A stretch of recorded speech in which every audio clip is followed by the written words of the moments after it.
really nice looking weather today. Good opportunity to do some more testing and so forth too. And with that in mind, what did I read today? More about, I guess, farmers using drones, huh? How about this one? This one here says, the sky's the limit with Ducks Unlimited drone seeding program. As it says here, when seeding forage in marginal areas, there might be a new way to do things. From the air, many producers have marginal land on their operations that have poor yields and are uneconomical. For years, Ducks Unlimited Canada has urged seeding to those areas to perennial forages. A recent project with drones could make that even easier. At the Saskatchewan Beef Industry Conference in January 2025, Jody Horvath, an extension specialist at Ducks Unlimited Canada, highlighted the research. The project, looking at seeding perennial forages in marginal areas via drones, started in 2024 in collaboration with the Saskatchewan Forage Council and the University of Saskatchewan. It was part of the Agriculture Demonstration of Practices and Technologies program. In general, it says these marginal areas, they're often hard to reach, wet, and prone to salinity. Seeding perennial forages benefits marginal areas, but there are many challenges associated with it. And with that, drones are supposed to make it easier. It says researchers started by studying the effectiveness of drone seeding forages in marginal areas. 3 locations were used: Touchwood Hills Conservation Ranch, the Southeast Research Farm, and RJ Game Farm, all in Saskatchewan. Each site was seeded using precision-based strategies. The locations provided different climates and environments to test the technology. Horvath said the research was successful as everything seeded in the spring germinated well. Because of that, Ducks Unlimited launched a program related to this research called the Fall Dormant Seeding Program. In this program, they offered free custom seeding via drone in marginal areas. They also offered to pay farmers to seed the areas themselves.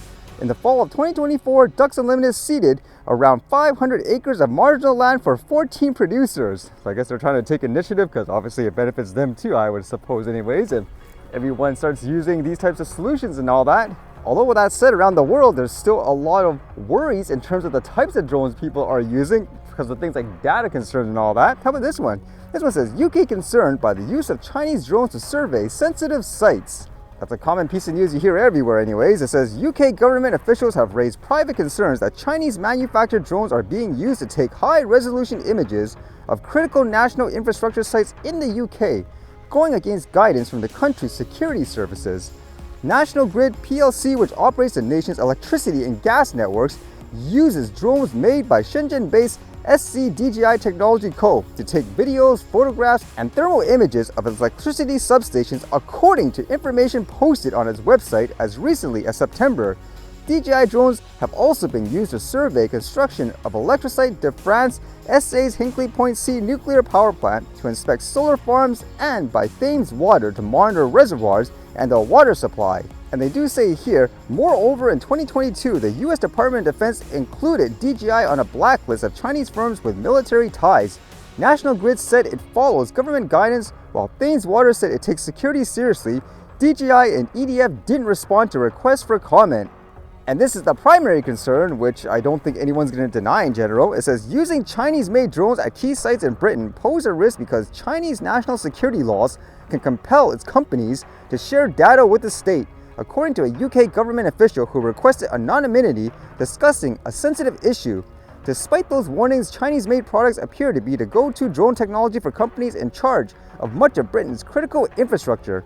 That's in part because DJI is the world's largest maker of commercial drones, leaving firms with limited choice when it comes to procuring low-cost unmanned aerial systems. That's one of the things they haven't actually been able to give a really good answer for in terms of privacy concerns that people have using things, let's just say, like a quote Chinese-made drone.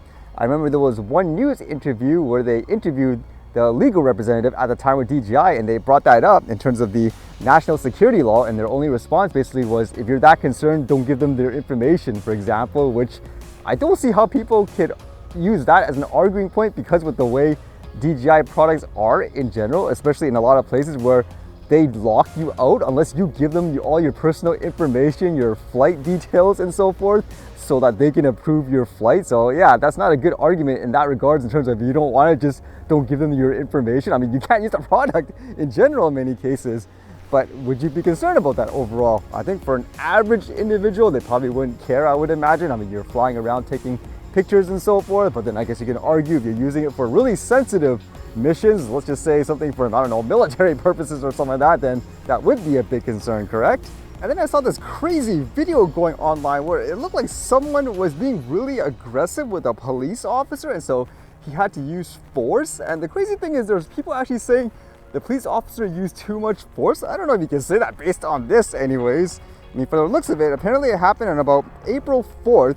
It was a man named Deshawn Leeth, and apparently he was involved in a single vehicle rollover crash on the Ohio Turnpike near the Pennsylvania state line. So there was body cam and stuff of that too released, and it says an Ohio State Highway Patrol trooper responded to check on Leith, who was walking along the shoulder.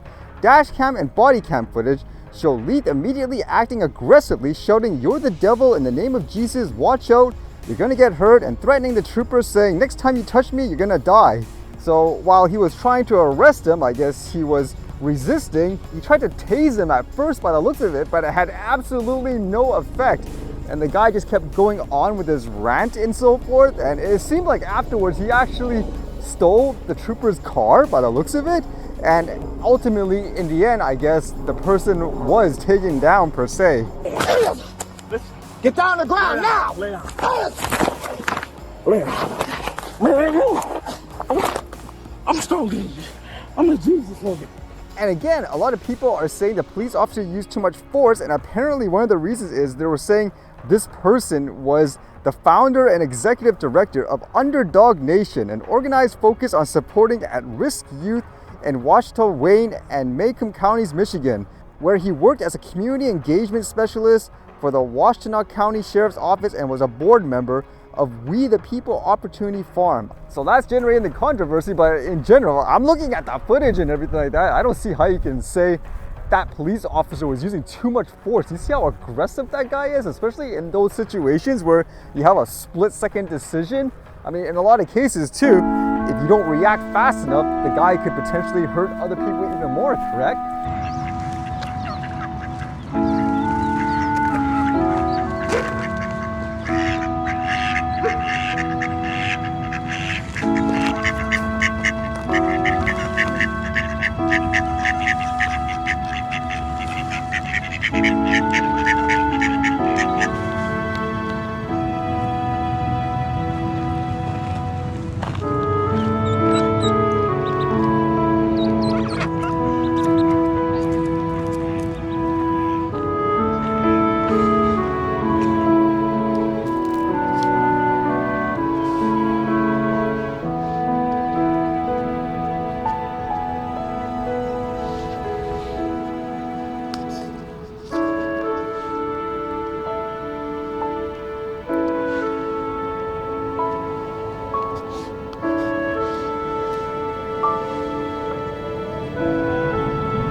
See you guys later.